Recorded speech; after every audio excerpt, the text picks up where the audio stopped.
Sabi Hmm. niya, sabi daw ni Attorney Michael Poa, ayaw nilang buhatin ng bangko pero masaya daw sila sa nangyari ngayon. Alamin na natin kung bakit. Oo. Ay, bakit nga ba sila masaya, Arles? Ano Yeah. bang nangyari?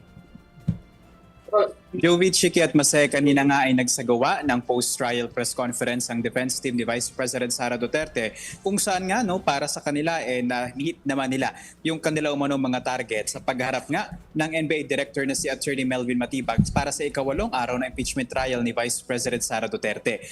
Ang naging sentro kasi niyan yung umano'y pagtatanong sa kanyang credibility at bias nga nito ni Matibag. Kung matatandaan natin, syempre tinanong kung may knowledge nga ba si Matibag doon sa mga pagpapasapinas ilang mga mamamahayag na kasama mismo doon sa online press conference ni VP Sara at ayon kay Matibag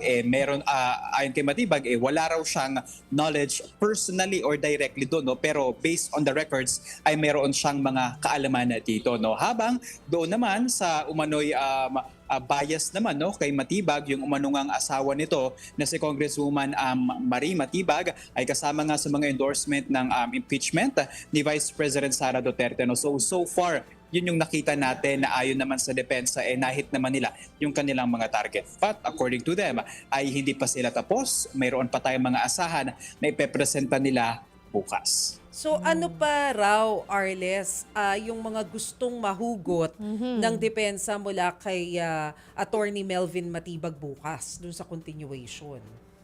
Sa ngayon, hindi pa natin sigurado yan at hindi pa natin nalalaman yan dahil ayaw talagang i-telegraph ng defense team yung kanilang mga susunod na hakbang pagdating nga sa paggulong na impeachment trial ni VP Sara. And actually, kahit nga raw sa kanila, kung sabihin man nila na happy sila, na-meet nila yung kanilang target, ayaw nila magbuhat ng kanilang sarili bangko, it is still up for the court's appreciation at para nga makita yung kanilang mga nais ipunto sa cross-examination kanina. At syempre, kabukod dyan, may mga posibleng itanong pa sila, probably siguro patungkol pa din doon sa credibility ni Matibag. Kasi kanina nakita natin, tinanong din si Matibag kung sino yung nag-appoint sa kanya at may kinalaman daw ba si Pangulong Bongbong Marcos dito sa investigasyon, pero bagay yan ay giniit naman ni Matibag na wala umanong koneksyon or influence si Pangulong Bongbong Marcos dyan.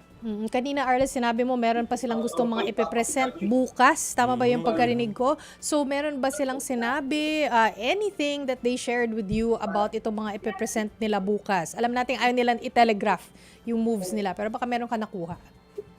So far, Chiki, wala talaga tayo nakuha. Sinusubukan din natin kung ano pa yung nabanggit nila. Kasi kabukod doon, tinanong din natin yung iba pang mga bagay na nabanggit nila.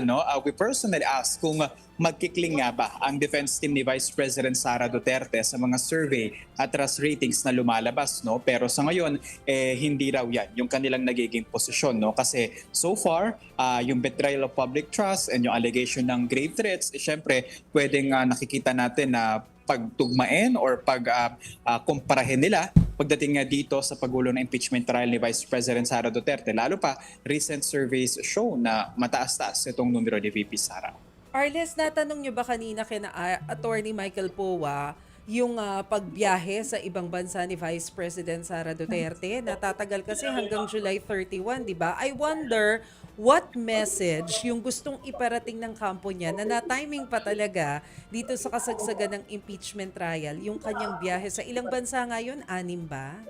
Anim na bansa, Marcel, hindi man natin natanong kay Attorney Michael Poa yan, pero sa isang mensahe kanina ng Office of the Vice President, papunta nga yung busy doon sa Qatar for participation sa isang forum and yung mga itinerary kasama din yung personal travels at personal travels ni VP Sara, at wala raw government funds na magagamit dito sa kanyang travel mula July 16 to 31. Kaya hindi rin natin alam at hindi rin natin maaasahan, rather, naharap si Vice President Sara Duterte dito sa Senado sa pagulong ng impeachment trial laban sa kanya. At wala siya sa SONA. Wala sa SONA. I'm sure wala siya sa SONA. Actually, Expected based on pattern. Yes.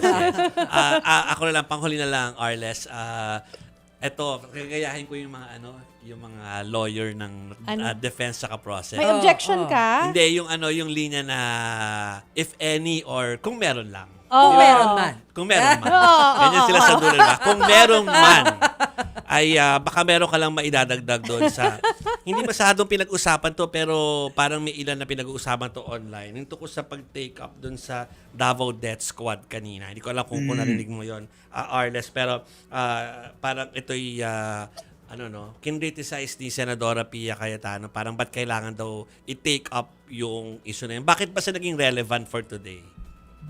Naging relevant yung Jovin, no, dahil nakita natin yung pattern ng prosecution. Gusto nila ma-bridge talaga na meron nga raw, no, at least sa pagkakaintindi lamang natin, no, without discussing yung merits ng court, parang gusto nila maipakita na meron ngang ilang mga pamantayan na sila ay ginamit para investigahan at timbangin itong umano'y grave threats si Vice President Sara Duterte, kung saan may 5 yan, though yung nakuha natin dito ay nandyan yung pattern, yung gravity at yung identity, no, and nabanggit doon yung umano'y statement or affidavit ni Arturo Las Cañas, no? Pumasok yan kasi parang gusto nila ma-bridge na kahit daw si Vice President Sara Duterte ay tila mayroon na nga rin ng knowledge doon sa allegation sa Davao Death Squad, no? Pero at least for the position ng defense, no, ay meron daw kasing dalawang magkaiba na mga papel, no? Yan yung public documents at private documents. So for the public documents, hindi raw kasi notarized ito, no? At kailangan, kung iharap ito sa korte, sa ating local courts, kailangan notarized ito.